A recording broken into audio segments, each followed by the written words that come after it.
so I've been working on this list, and it's a little different than other lists I think people put or create going into the year or whatnot.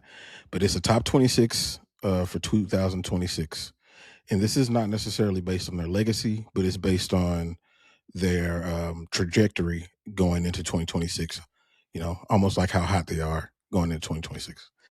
So yeah, um, got my boy Frankie on here, Fight Night Frankie. Yeah, we're gonna see how this list goes. He's gonna critique me. We'll see. I don't know. I'm gonna be brutal. I think that's why you brought me on. You want a little bit of that hot sauce, yeah? Yeah. Let's see how. Who knows? You might be like, "This is perfect," but it's possible. All right, so let's go. I'm gonna give you. I'm gonna go from the end. So I'm gonna start at 26. I'm gonna go to 26 to 20, and we'll break it up like that. All right. So at number 26, I got Paddy Pimblett at number 26. All right. 25, I got Anthony Hernandez. At 24, I got Diego Lopez. At 23, I got Magomed Ankalaev. And at 22, Max Holloway. 21, Umar Nurmagomedov. And number 20, Jack Della Maddalena. Okay. I can see why those six have definitely made the list. I'm kind of on my first thoughts. I'm kind of a little bit interested in why you've chosen to order them in that way, Mm-hmm. especially with Paddy coming into obviously he's got his interim title fight coming up. Ankalaev's obviously coming off a loss to True. Pereira, and True. his status within the light heavyweight division is looking murky just because he's not going to necessarily get a title shot anytime soon with the way things are playing out. That's true. So he's going to have to face somebody pretty dangerous to get back into the mix. Mm-hmm. And Jack's coming off a loss as well, and his title aspirations are looking kind of murky. You know, he's got to face Prates, who's a tricky prospect for anyone, especially if he Mm-hmm. gets into a flow. They're definitely deserving of being up there, but it's more the justification for the order that I'm interested in, really. Yeah. So for Ankalaev, I was almost comparing him to what he did last year when I was thinking about it. And I guess that's why he fell on the list, because he was just champion and he's only one fight removed from that. And I do believe that he can beat the majority of the fighters in the division. So that's why he ranked. He made the list, and yeah. And Paddy Pimblett is one Still that was young. kind of puzzling. Yeah, still young. Paddy Pimblett is. I feel like his thing can go one way or the other. We might find that he just beat some old dudes and he lucked into the situation, or he's actually legit. He can really beat the top of the top. So like I feel like he has it's going to be a big difference in where he goes from here, Yeah. either good or bad. So that's why I put him down at the bottom. I can understand the Paddy choice, to be fair, because there's obviously the Chandler fight was very, very impressive. He looked amazing. He did. But there's obviously arguments to be made for the stage that Chandler was at in his career, and so Hmm. I can understand it from that perspective for sure. Yeah. And then JDM put him down there because after what we've seen, and granted, it's against the best fighters in the world. It's no shade to losing to them, but based on what we've seen, like I feel like he still has a major flaw, and it's going to be tough for him to beat some of these other guys. And I think that became apparent. But I mean, we could totally be wrong. He could bounce right back into it, but it's just kind of the feeling right now. Yeah, it's a shark tank of a division as well. I mean, you've got Morales coming up, who looks Hmm. sensational. You've got who I'm expecting to pop up at some point. You've obviously got Prates. You've got Ian Garry, who's still Yeah. lurking around there as well. Shavkat still hasn't made his comeback, so if he manages to vault himself back into title contention, which I'm sure he'll only need one fight to do, he's going to have a very tough path, whichever that is. So I can certainly understand the justification, but definitely deserves to be on the list for sure. Young as well, 29, I think he is. Yeah, still young. Still time for him to bounce back. Okay. All right. So let me give you this next grouping. So this is number 19. Wait, sorry, 1 second. Oh yeah. Fluffy Hernandez, I'm very happy to see him pop up on the list because I'm hoping he gets the job done. So I'm happy. His can jump up really far, I feel like. You know how I feel about Fluffy. Yeah, definitely. I think we all feel that way about Fluffy. I think it feels like he has a lot of people rooting for him. All right, so at number 19, I got Joshua Van. At number 18, I have Shavkat Rakhmonov. At 17, I got Carlos Prates. 16, Ian Garry. So I put them in that order. Ian Garry, Prates, Rakhmonov, Van. What do you think about that particular grouping? Again, I can understand why they're definitely in that top 26. I think for me, with that welterweight order is always going to be very subjectively hard to put into the right order. Prates is obviously coming off a loss against, well, he's lost to Garry in what was I felt like a very conclusive performance from Garry, especially on short notice.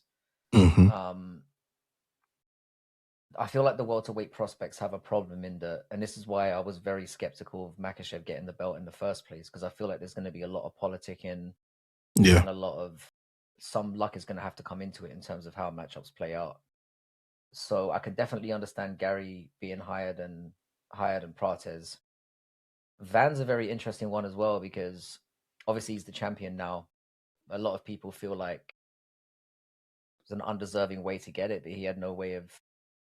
You know, he went out there and fought. Accidents happen. His rise in the sport has been one of the best I've ever seen at his age, to go from losing to Charles Johnson at the back end of 2024 and being just outside the rankings to being champion in 2026 is a phenomenal rise. But he's got his work cut out for him as well. He's obviously got the likes of Tatsuro Taira to potentially deal with, who looks like an absolute monster. And your boy. My nail cap's looking damn handy as well. It might be Frankie's year, you know, Jax. Yeah, it could be. All these wild picks that I've been throwing out. Coming true. Whenever people ask me to list my favorite fighters, I'm coming out with, years ago, I'm saying Fluffy Hernandez, and people are like, "Who the hell? Like, what the hell are you talking?" And Manel Cap, which I like for different reasons. Yes, I can. End up being your boy's year for sure. I can validate that you have been saying those names for a while, a long time, and the receipts are on YouTube if people can want to go back and have a look. Yes, they are. But no, I think I like the fact, like, I've got no complaints about any of these men being featured on the list. Like I said, the order is very much going to be open to what your personal preferences are, and you know, we all have our own stock in different fighters. But in terms of the next five, you got no arguments from me. I was expecting there to be more contention at this point. I get a feeling it's going to come, but so far it could, because once we get up in the top and you start to see the order, then that's where the questions are going to come in. All right. Yeah. At 15, I have Mavzar Evloev. At 14, I have Sergey. At 13, I have Michael Morales. At 12, Dricus du Plessis. At 11, Arman Tsarukyan. So from top to bottom, that's Arman Tsarukyan, DDP, Michael Morales, Cyril Gane, and Mavzar Evloev. Okay, yeah, this is where things are getting really interesting. I'm more interested in seeing who is above these guys, because a lot of these guys I might have had closer to the upper echelons of the list. I get the sense you see Michael Morales in this very similar vein to what I do. He, for me, is the one that I'm really looking at welterweight as potentially one that Makhachev could possibly avoid, because he's with Prates. You can see there's a clear hole with the wrestling game. Ian Garry is very good all round, but there's something to exploit there for sure. With Morales, the way he game plans going in, he keeps himself very low. He has an excellent range, clearly showing he's got power now. What he did to Sean Brady was the most impressive out of all the welterweight performances I've seen. Well, in 2025, really. the way he shut him down and completely destroyed him, I feel like a lot of people are going to be staying away from this man now. He's going to be a victim of his own success. He's going to find it very hard to get a matchup. Evloev's an interesting one. He's obviously been matched with Lerone Murphy. I think he's going to get through that. I like Lerone Murphy. I think Evloev is the next best thing at featherweight. Yeah. So I can see him getting through that and then lining himself up for a title shot. So he's a good shout to continue on with his momentum. I think the only one who's going to give him a challenge in that division is the champion. And he's got a very tough situation with Diego Lopez, who you mentioned in the last one. So I can see that potentially being something we could see by the end of the year. A Lopez and Evloev rematch potentially for the title. That could happen. I've picked Volkanovski to beat Lopez, but it's a tough one. And we know how these rematches go with the older champions. Yep. So no, I think the inclusion of those guys is very interesting. Who are the other two? Let's see, who did I say? So it's Sarukian, Duke Plessis, Morales, Cyril Gane, and then Mazar Evloev. Cyril Gane, I'm going to leave out of the conversation because he's obviously getting a title shot next, whatever happens to him. So I feel like he justifies being on the list because he's positioned himself to be. He's going to get a title shot regardless, and he's shown how dangerous he can be. And he would have been much lower on the list if that first round wasn't going the way that it was going before the eye poke. He would have. He'd been so much lower. But once I saw that, I was like, wait a minute. This dude might be able to do something against this guy. It looked even at the very least. Even for Hardy Tomp fans, it looked like it was going to be an even scrap. Dricus is a shout that I really like because I feel like he was a very active champion, as active as he could be. Yep. He's obviously taken the requisite time off. Khamzat Chimaev obviously was too good for him on the night. I don't think the game plan was very good. But I still have him as the next best in that division. And I think whoever he comes up against, I think he's going to get back on track. Yeah, I think he's kind of in a clearly second best situation, kind of like Colby Covington was, or Max Holloway or whatever. Like I feel like he beats everybody else in the division for the most part. I agree. Yeah, it's a bad position, unfortunately. Again, it's just a horrible one because again, I use the same reasons that I have towards Makhachev, but I double down on it with Chimaev. Like the guy doesn't fight, and he chooses very selectively when he's going to fight. You remember we talked about this. We've talked about this a lot for years. Yeah, we've been bringing this up. It's. I often get labeled as being somebody who has like hate for fighters from that side of the world. Some of my favorite fighters are from that region. I'm a very big fan of Umar. I'm a very big fan of Usman. I'm a fan of Makhachev as a fighter. It's just the way that they pick and choose the times they're going to fight and the knock-on effects of that. And Chimaev falls into the same category, but worse. Because I feel like I said it as soon as he won the belt. I said, oh, this is great. Well done. A very dominant performance. Well done. We're not going to see him for a year. And it's looking very much on track to be that. Yeah. And especially at middleweight where there's guys in the wings that deserve to have something. Yeah. It's problematic. And similar with the Sarukian situation, the reason why I'm more concerned for him, I mean, first of all, I just want to make it very clear. I don't like him as a human. There's something about him that very much rubs me up the wrong way. Yeah. But I feel like the company do not like him.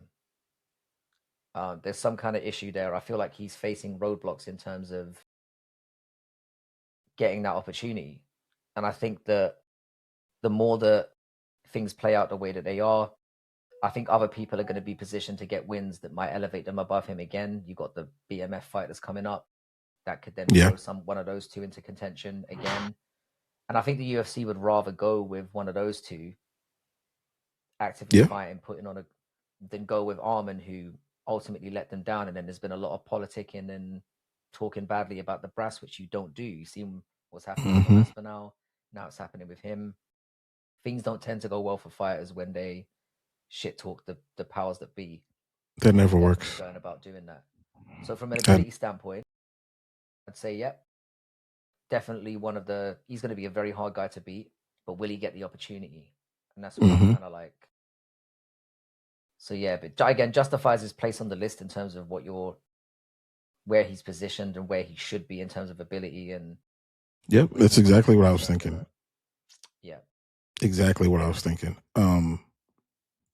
There was something I was going to ask you. It'll come back to me, but so Arman Sarukian, I feel like is better than some of the people that are listed above him.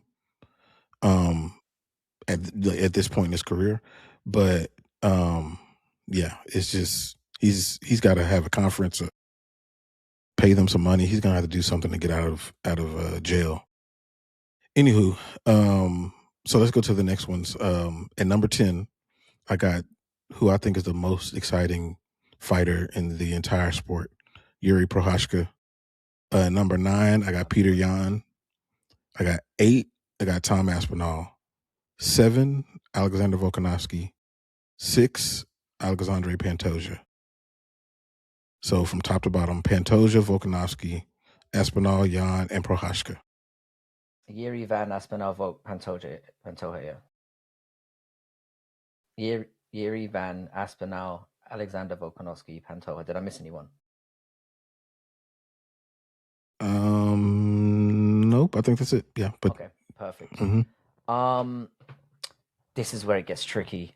Again, with Yuri's probably my favorite all-round fighter of all time in terms of his personality, the fights that he brings, is the exciting style. I love this man.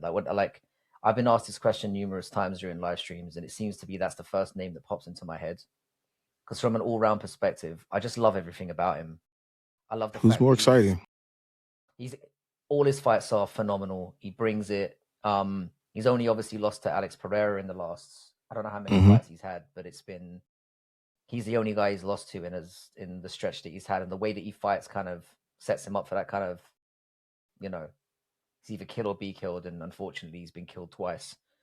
My worry with Yuri is that,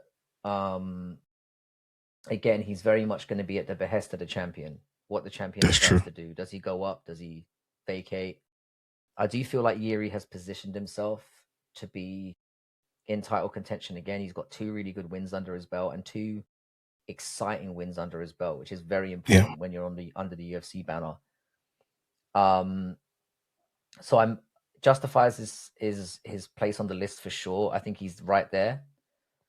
But he very much is beholden to what Alex Pereira decides to do, and that man has so many options with the John Jones fight on the horizon. True. Potentially, there's Ankalaev, he's 1-on-1, so it's like Allberg's kind of floating around as well, and he potentially could be seen by many as deserving a title shot, going on an undefeated streak. So he is kind of dependent on what happens to others, but justifies him being on the list in terms of his position and how the UFC sees him. So I think him being this high is really justified. As far as Yan goes, we have had a couple of cold performances from Yan that he got through before he beat Merab. I don't think his performance against Figueiredo and the one before that were anything to write home about, but he got it over the line. And I genuinely think his performance against Merab was the best singular performance of 2025 in terms of how he managed to shut him down and completely, break the narrative that everyone was expecting. Because performance-wise, if you compare the first fight to the second, they were night and day performances. And I think he's one of those guys at bantamweight that could pretty much beat anyone based on the performance. If that Piotr Yan walks into the cage, he beats everyone at bantamweight. No one's messing with him. I don't care who it is. That version of Piotr Yan is the best bantamweight I've ever seen. So I'm very much. You know what? Hold on, before I forget, does that Peter Yan beat the Cody that beat? Yeah, I think it does. The thing is, yeah, I'm very much a massive advocate for that performance that Cody put on against, because Dominic Cruz I think is amazing, but there was so many caveats going into that with the ring rust and the fact that Dominic's had a very much stop-start career. And it was a phenomenal performance because it wasn't what we expected.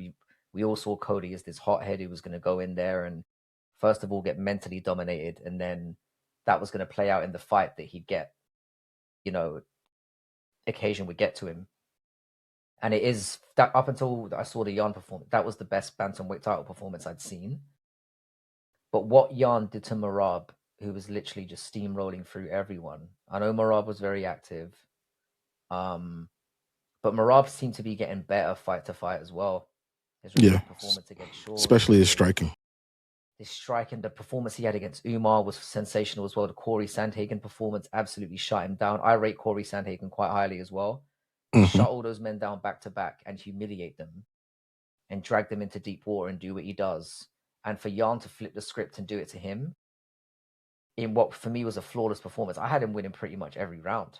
Yeah, I didn't see a round he lost. To do that to Merab is crazy work. So I've got very high prospects for him going into 2026. I think Umar is the only one I kind of cast where I'm like, Umar's one I think is future championship material. You also understand with the Dagestani bias they tend to get, he may get a timing matchup that's very preferable to him and a location matchup that's very preferable to him. So I can see him potentially getting the right opportunity against Jan, but he's the only one I see at bantamweight that will be a threat to this version of Jan that we saw. Now with Aspinall, I've got to be honest. I think 2026 is going to be I could see it being potentially a no-show. There's a lot of reports about the eye being an issue. He didn't look fantastic against Garn. I personally thought he was going to go on and win the fight anyway. But I think he just seems to have I think he's going to go down as one of those people that's going to end up having a very cursed career where we're going to be talking about his potential rather than what he achieves.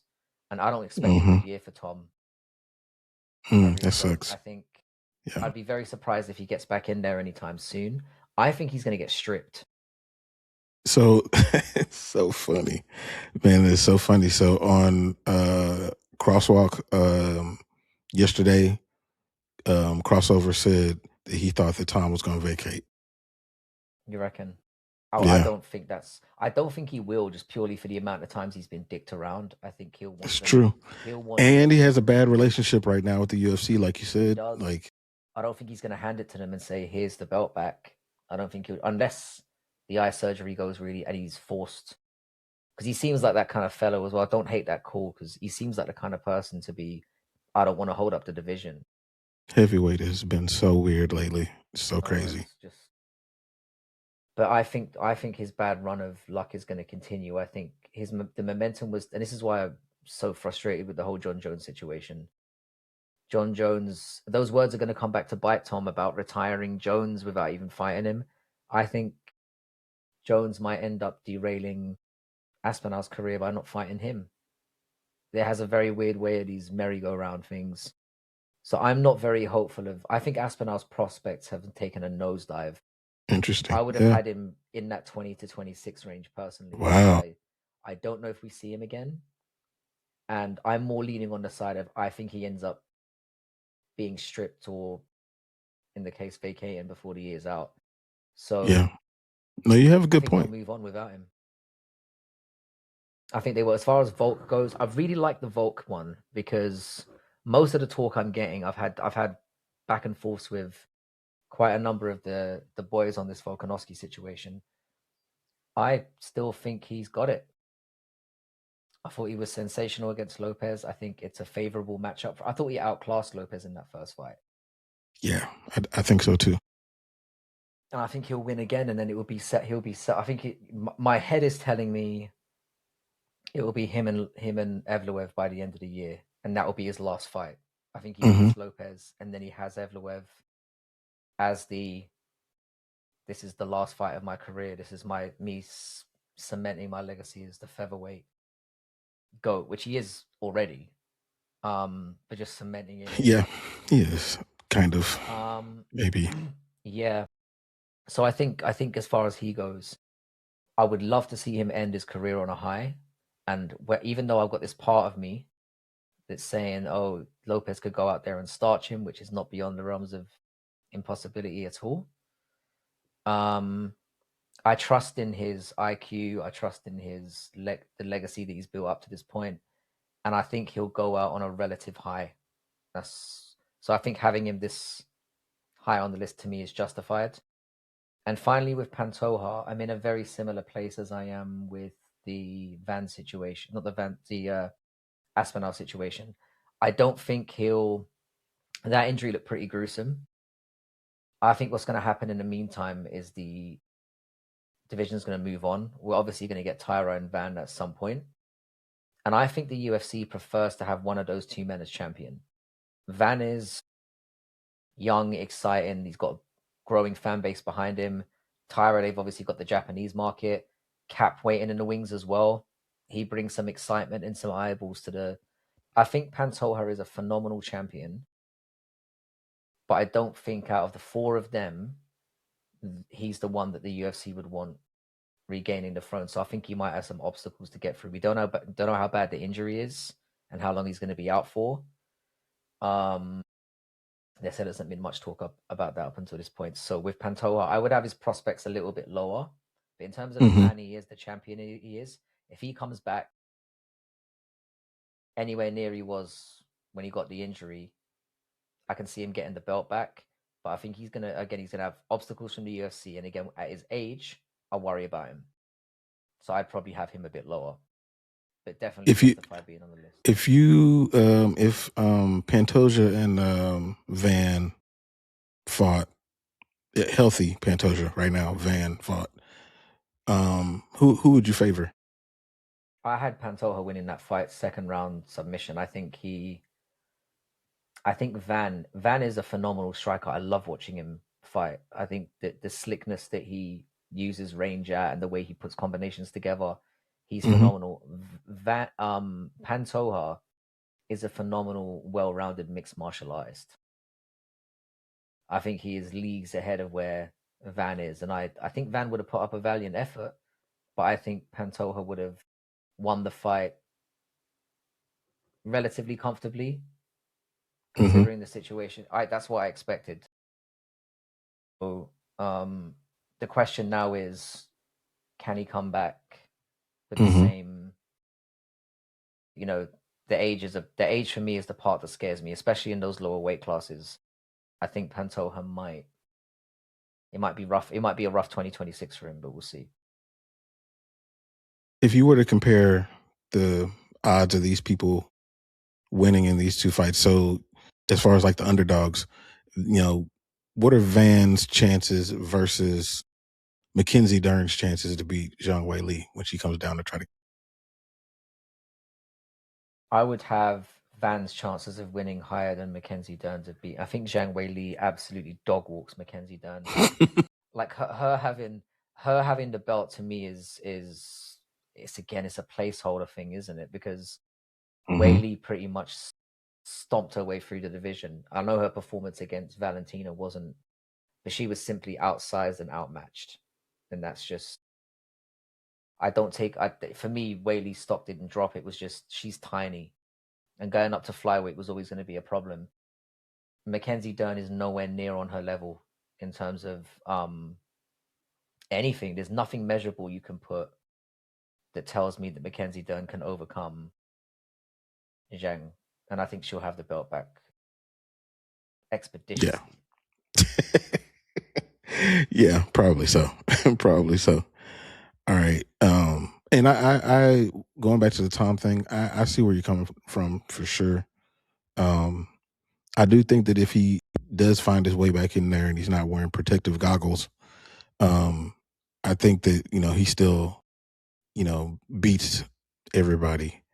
Now Cyril Gane, and then, he has a very good chance of beating Cyril Gane, just as much, honestly, as Cyril Gane has beaten him. So that's why I have him here. But yeah, you're right. It could go completely off the rails. Okay, so we're at the top of the list. Here's the order. You want me to go from 1 to 5 or 5 to 1? 5 to 1. Let's do 5 All to right. 1. Let's do this right. At number 5, I have Merab Dvalishvili. At number 4, I have Khamzat Chimaev. At number 3, I have Ilia Topuria. At 2, I have Alex Pereira. And at 1, I have Islam Makhachev. Yeah, this is where we've reached a fork in the road, I'm afraid, my friend. Right. Okay. I've kind of spoken a little. I'll tackle the Khamzat and do you know? I'll do it in order. With Merab, I think he's gonna face the same issue in terms of obstacles. Now, rightfully so, he should get a title shot as soon as he comes back. I think he defended the belt 3 times. Was it 3, 4? 4 times? Yeah, one of those, 3 or 4. I think it was 4. 4. 4. I mean, the activity that the man showed 4 times in a calendar year. I think if the UFC claims to be the company that they are, the man should be able to come back whenever he feels like and be next in line to get a shot at the belt, because you're basically showing this is what you get rewarded for. You know, if anyone deserves an immediate title shot rematch, he does.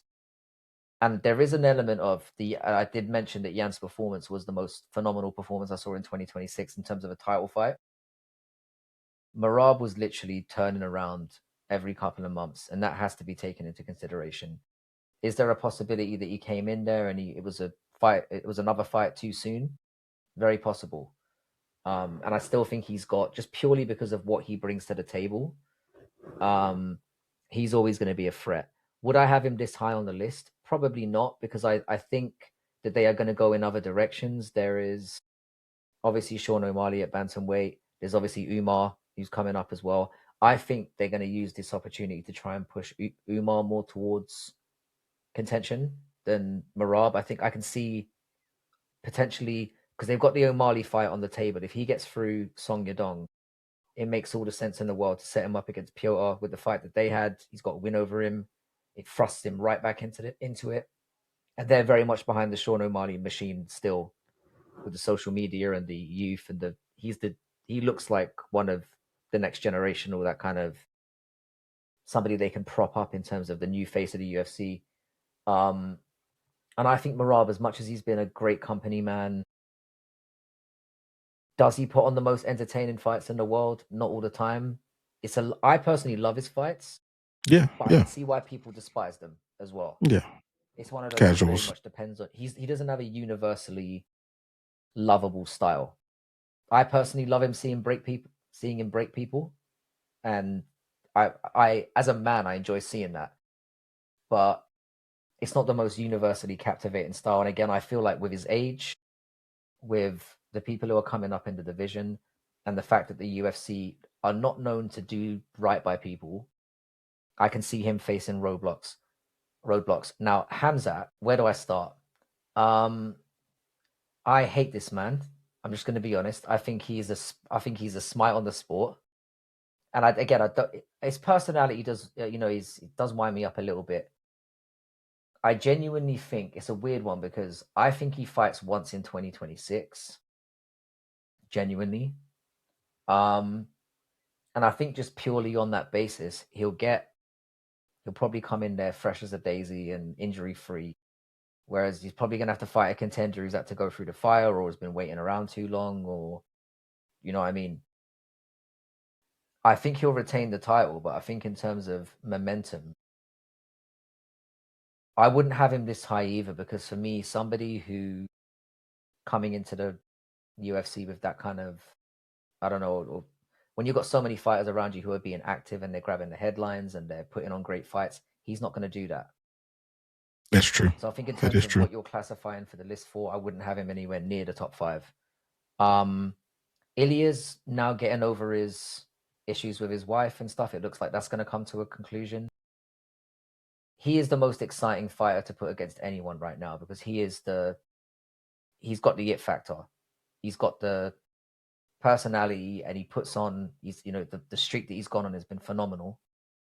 And we kind of have that set up with potentially the UFC are going to be praying to all the gods that somehow Paddy gets through this fight with Gaethje, because if you can set that up for the middle of the year, Yeah, I mean, that would be enormous. You have that at the White that's House. huge. That's huge. Yeah, it's huge, especially if Paddy does it really dominantly as well. If he puts that belief into people that, holy shit, look what he did to Gaethje. He's the real deal. Big dude, you know, and people don't really know about Ilya's ground game and his grappling game at all. Only the real ones know how good he is. Mm-hmm. So if they can Elite. make that becomes a huge. And I think Ilya washes Paddy, by the way. Yeah, probably. So if Paddy can build that stock up again, destroy Gaethje, look like a murderer, has the belt on his shoulder as well, and the beef they've already got, if they can set that up for making Paddy look like Ilya's going to look like, again, Man. he's going to just raise his stock when he absolutely dismantles Paddy. Boy, they planted the seeds on that rivalry so long ago. It's so crazy. Oh, it's been, and what's beautiful about it, you know, we love this. It's organic. Yeah. It's that organic beef that we like. Mm-hmm. None of that grass-fed nonsense. I don't know, corn-fed, whatever. You know, that chemical shit. I don't know what I'm talking about. But you know what I mean? It's this is real as it gets. These two men do not like each other, and they were beefing with each other long before they were on each other's radars or in each other's divisions. So there's country hatred. It's personal. Yeah. So I love that. And now that it looks like he's clearing up his personal issues, I like Ilya coming back and doing something. Alex Pereira for me is somebody I would have had him potentially even at the top, because the man has so many options. Yes. You know, he could literally he's in this very weird position where he's cleared out most of light heavyweight, the good fighters anyway. He's only got Allberg, really, Mm-hmm. who he really needs to face off again. You could argue an Ankalaev rematch might be justified with them being 1-1. I personally don't really want to see that. Nobody wants to see it. Nobody wants to see it. No, I don't even think Ankalaev wants to see it either. No. It could go one of two ways, and he's already found out both. Yeah. So I think, like, with him, there's so many options you can have, especially if he enters the fray with like John Jones, or with there's rumors about him potentially fighting Cyril Gane or fighting Tom. I think he has the most potential to have we might have another go at the sport type situation. If he can win one more major marquee fight, if he beats a John Jones or he beats a Tom Aspinall, or he somehow manages to get anywhere near of a sniff of a heavyweight title, so he could be potentially this year the only man currently active that could potentially be a freeweight world champion. You add that to his two glory as well, despite the fact he's had some losses or whatever. If he achieves that in the amount of time that he's done, he's entering that, maybe not the UFC GOAT, but combat sports GOAT. Combat sports, yeah. Yeah. And I feel like he's got the only potential to do that, which makes him, for me, the one to look at in 2026. What he chooses to do with his career and the momentum he's coming off is huge. And he's very, very active as well. So he's somebody that the UFC loves him. He's an active fighter. He's got multiple options. He, for me, is the guy that is the one that could potentially really shake things up and leave his mark on the sport. So I would have had him at number one personally. And with Islam, dirty Islam, let's get to Islam. My issue with him is, again, I think he's going to be very selective about who gets the title shot next. He's clearly campaigning for Usman to be the one to get it. And I think he's going to end up getting what he wants. I do. I think he'll end up fighting Usman May, June, that kind of time. And all the other welterweight contenders, the best welterweight division we've had since, the GSP era, when we had all those monsters in there. Yeah. I think this is probably the best shape the division's been in. I think all those guys are going to get passed over because we're going to again have a champion who picks when he fights and who he fights and lines it up the way that he wants to.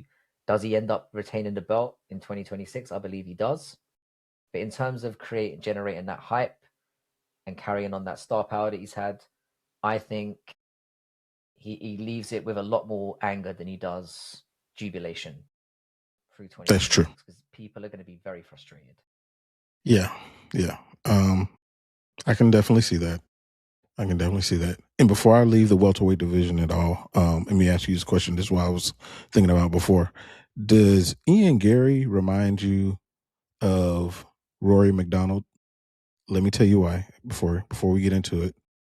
The reason I say that is because I feel like they're both B to B plus fighters in each area. They're not elite at anything. They're just very good at a lot of things. And so it makes them, and they're smart. And so they figure out how to win fights. So they both were, as you were talking about Ian Garry earlier, it made me think of that, but of that comparison. But I can see the comparison. Yeah, I can see where you're coming from, because I don't think Garry, like you said, I don't think Garry is an A-star, an A-plus fighter in any category, but he's dangerous enough at everything and competent enough at everything and smart enough at everything. So if things go for him well on a certain night, he could beat pretty much anyone. yeah, Certainly in that division. And I think I fear for welterweight now, because we have the opportunity to have some of the best matchups, and I hope that people don't wait off thinking we might get Makhachev, because you ain't gonna get him. I'm telling you now, Makhachev has already decided that it's going to be Usman or Rakhmonov, and the Rakhmonov one would be great to see. I'd love to see that. I can't see him fighting Garry, Prates, or Morales. Certainly not in 2026. Yeah, I can see that. I can see that. Yeah. The reason I have Islam as number one is because of actually what you said about Alex Pereira at number two, is because of Islam's options and his ability to insert himself, if he hasn't already for some, into the top of the GOAT conversation. Now that doesn't take away from Alex Pereira's ability to do the same. Because, you know, 3 weights, like that's, nobody's doing that. Like there's a unique set of circumstances for a person to be able to do that. Now Islam, if he really wanted to, he could try to attempt the 185 thing, but I feel like Alex Pereira is closer to winning a heavyweight fight than Makhachev is to winning the middleweight. I mean, it's hard to justify now. He could probably get away with it, but with how many fighters they've got at welterweight, unless he just goes, look, I just wanted the belt, drops it immediately, and then we get that. Could happen, he would have to do something. But he would have to do something like that. But I feel like he's right on the edge of, you know, all-time Mount Rushmore type greatness. Alex is too. For me, he's kind of on Mount Rushmore now. I think I've got, after the JDM fight, I've got him fourth. But like, we're talking, he wins against a really top guy, another one who's dangerous, 1 or 2. We're talking GOAT potentially. So it's like, I can see it. If he fights twice this year and doesn't pussy out and actually fights the right guys, it's got to be two for me. For me to leave this anger I've got towards him behind, he's got to fight 2 out of 3 of Rakhmonov, Garry, and Morales. So let me give you a scenario. If not Ian Garry, if Islam Makhachev beats Ian Garry, beats Usman, not in that order, and then Alex Pereira goes up to heavyweight and beats Cyril Gane, how would you rank those two on the all-time list? You'd probably. I'm gonna regret saying this. You'd probably have to edge Makhachev, just because Gane, because of Gane. Because Gane got absolutely wiped out by Jones, and he lost to Ngannou. So the thing about Tom is, and he arguably lost to Volkov as well. In my opinion, he did. So for me, he did. Trading off that one against those two, because I think Ian Garry is legit a problem. And I think, you know, at his age, at his skill set, I think he's going to go on to have he looks after himself very well. You know, he clearly is bouncing around, he seems to get better every fight. So I think any win against Ian Garry is going to age really well. True. So if he beats him, but there's always going to be this dark light. It's like Usman. I love Kamaru Usman. He's a great champion. He's lost 4 in 6. He should be nowhere near and the only reason why they're speaking his name is because they have the same manager. Yeah. And he knows it's a much more winnable matchup than some of these monsters that are coming up. I mean, you look at Morales, man. Jesus, I mean, he looks scary. And you know, Makhachev doesn't want to be losing to no zesty guy like that. Zesty. He doesn't want that zesty mark on his record. Those were the literal words that came up when me and Cross were talking about it. Yeah. Grimy brought it up, matter of fact. But yeah. Good old Grimy. Zesty is the word. But I mean, he's a problem, man, all around. He can do, and when I heard about his parents, being black belts, I was like, dude, this dude, he's been in this for a long time. Yeah. Yeah, I don't ever want to take, like, what he did to Sean Brady was disgusting. He made Sean Brady look like he's not a top 15 fighter, and Sean Brady's tough. Yeah, he's very good. He's a hard out. Cool. But you've managed to, at the very least, like, my excitement is returning. Yeah, slowly. Yes. There's storylines to get into. There are this year, and if they play it right, we could have a great year. Man, I hope so. Fumbled it before. So. They have. Cool, man. I appreciate you jumping on here, bro. Always. We definitely gotta. We're gonna have more of these this year than we did last year for sure. I've certainly got some topics I want to do with you as well, because I love doing these kind of videos. It was the bread and butter of the channel back in the day. And I still look back at those fondly. I mean, I still watch this slap fight video we did and still laugh my ass off about it. That was peak content right there that nobody watched. Nobody watched it, and it was peak. Those are the best ones. Me, you, and CJ chopping it up and taking the absolute piss. It was wonderful. Yeah, that was funny. Cool, man. I appreciate you jumping on here, bro. For real. But like I said, y'all, we'll have more of these throughout the year about various different things. So y'all make sure y'all go and subscribe to I almost called you Bad MMA Math to Fight Night Frankie. Handle still the same, but yeah, Fight Night Frankie is the new ish.